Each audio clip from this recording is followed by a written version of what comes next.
Olá, vamos dar continuidade para o curso do módulo 1, hipertensão, aula 5, tratamento da hipertensão.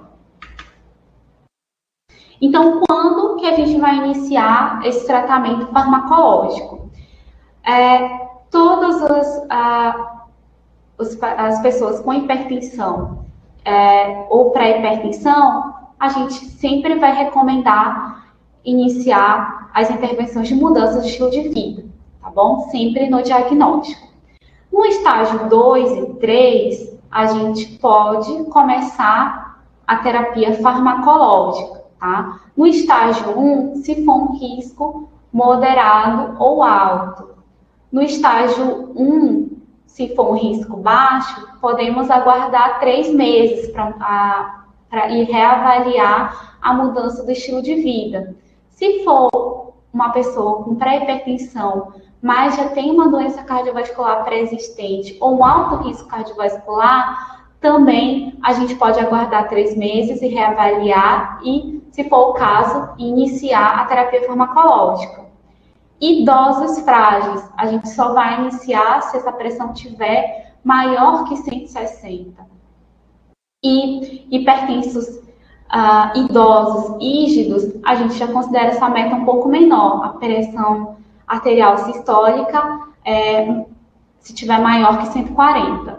Pessoas com pré-hipertensão, mas que não têm doença cardiovascular e o risco cardiovascular é baixo, não recomendado iniciar a terapia farmacológica. E as metas, tá?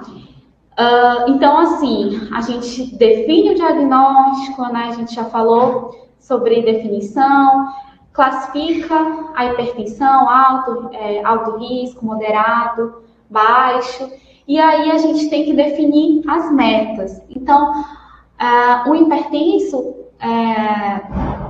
com risco cardiovascular baixo, moderado, a meta é de 140/90.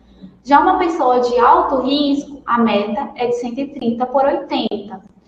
Um hipertenso com doença arterial coronariana, a meta é de 130/80. Porém, a PA diastólica, ela tem que ser mantida acima de 70. Nos hipertensos com doença renal crônica, também a meta é menor que 130/80. Sempre monitorar os efeitos adversos. E nas pessoas que têm hipertensão e diabetes, também a meta é de 130/80, evitando uma redução acentuada abaixo de 120/70. Então, nos hipertensos idosos, o que a gente vai avaliar? É mais importante a gente avaliar a condição dele funcional do que a idade cronológica. Então, se ele é um idoso rígido, frágil, avaliar as fragilidades, avaliar as comorbidades, né? Se ele utiliza muitos medicamentos, avaliar a tolerabilidade ao tratamento, se ele não tem hipotensão quando utiliza algum antihipertensivo. Avaliar a sobrevida. Então, se é uma pessoa que tem uma sobrevida de 3 anos, a gente tem que realmente verificar se vale a pena iniciar ou não o tratamento.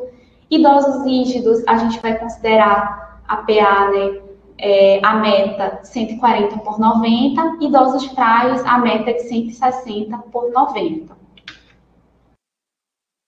Quais são os princípios gerais do tratamento medicamentoso? Então, esse tratamento ele tem que ser capaz de reduzir a morbidade e a mortalidade por doença cardiovascular, ser eficaz por via oral, ser bem tolerado, de preferência administrado em dose única diária, podendo ser usado em associação. O período mínimo para modificações é de 4 semanas, salvo em situações especiais. Não utilizar medicamentos manipulados por conta da farmacovigilância e orientar o paciente que esse tratamento ele é de uso contínuo. Então, ele vai ser ao longo da vida.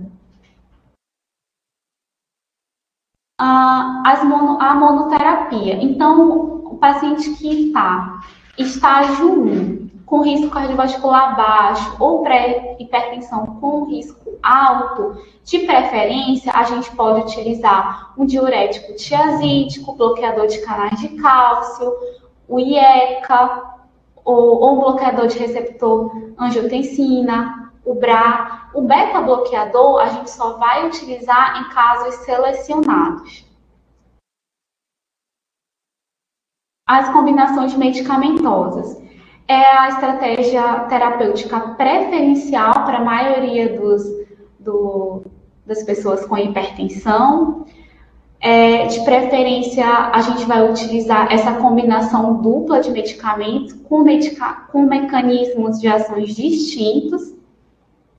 A combinação, ela diminui os efeitos colaterais, porque a gente utiliza uma menor dose de cada fármaco envolvido. E as vantagens das combinações medicamentosas é que reduz o desfecho cardiovascular, faz um alcance mais rápido das metas pressóricas, proteção de órgãos-alvos e desfecho cardiovascular a longo prazo.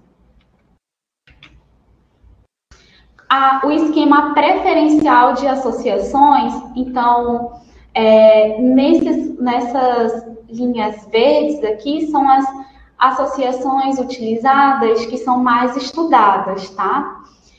Na linha vermelha, bloqueador de receptor da angiotensina e os inibidores da IECA, eles não podem ser usados nunca, tá? Então, eu nunca vou usar enalapril com losartana, pelo risco de aumentar os efeitos colaterais, porque o mecanismo de ação é o mesmo, tá? Então, eu posso causar uma iatrogenia para esse paciente. Outras associações, essas pontilhadas, são menos estudadas, tá? Menos testadas.